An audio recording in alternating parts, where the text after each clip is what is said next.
తుని పట్టణంలో south India shopping mall నూతన branch ప్రారంభోత్సవం ఘనంగా జరిగింది. సినీ నటి ఐశ్వర్య రాజేష్ జ్యోతి ప్రజ్వలన చేసి షోరూమ్ లో సాంప్రదాయంగా ప్రారంభించారు. ప్రముఖ వస్త్ర వ్యాపార దిగ్గజ సంస్థ సౌత్ ఇండియా షాపింగ్ మాల్ తమ నూతన బ్రాంచ్ ను తుని పట్టణంలో ప్రారంభించింది. రామా థియేటర్ ఎదురుగా నూతనంగా నిర్మించిన కాంప్లెక్స్ లో ఏర్పాటు చేసిన ఈ షోరూమ్ ను ప్రముఖ సినీ నటి ఐశ్వర్య రాజేష్ సంక్రాంతి చిత్రంలో నటించి అందరి మన్ననలు పొందిన బాలనటుడు రేవంత్ ఇతర నటీనటులతో కలిసి షోరూమ్ ఓపెనింగ్ కార్యక్రమానికి హాజరయ్యారు. ఐశ్వర్య రాజేష్ జ్యోతి ప్రజ్వలన చేసి షోరూములను లాంఛనంగా ప్రారంభించారు. వస్త్ర ప్రేమికులకు స్వాగతం పలికారు. ఈ సందర్భంగా ఆమె మాట్లాడుతూ తుని ప్రజలు తమపై చూపిస్తున్న అభిమానం మాటల్లో వర్ణించలేనిదన్నారు. వస్త్రాలను పరిశీలించి ఆనందం వ్యక్తం చేశారు. సంస్థ చైర్మన్ పొట్టి వెంకటేశ్వర్లు మాట్లాడుతూ తుని పట్టణంలో తమ సంస్థ 36వ బ్రాంచ్ను ప్రారంభించడం జరిగిందన్నారు. అన్ని వయసుల వారికి అనుగుణమైన వస్త్రాలు తమ వద్ద సరసమైన ధరలకు లభ్యమవుతాయన్నారు. Managing director Rajamouli, director Thiruveedhula Prasada Rao తదితరులు పాల్గొన్నారు.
పెద్దదైపోతుంది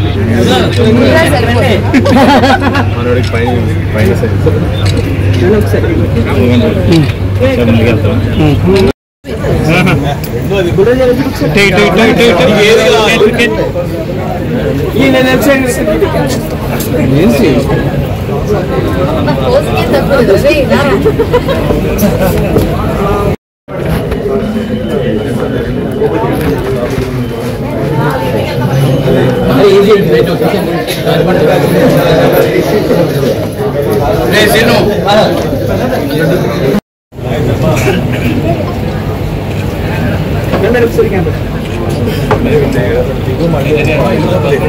సంక్రాంతికి వస్తున్నావా మూవీలో?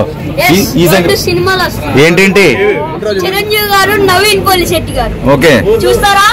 ఏంటి మన శంకర్ వరప్రసాద్ గారు, అలాగే అనగనగా ఒక రాజు. ఓకే, ఏంటి క్యారెక్టర్ ఏంటి అందులో? అలా చెప్పకూడదుగా. రోజు వెళ్తున్నా.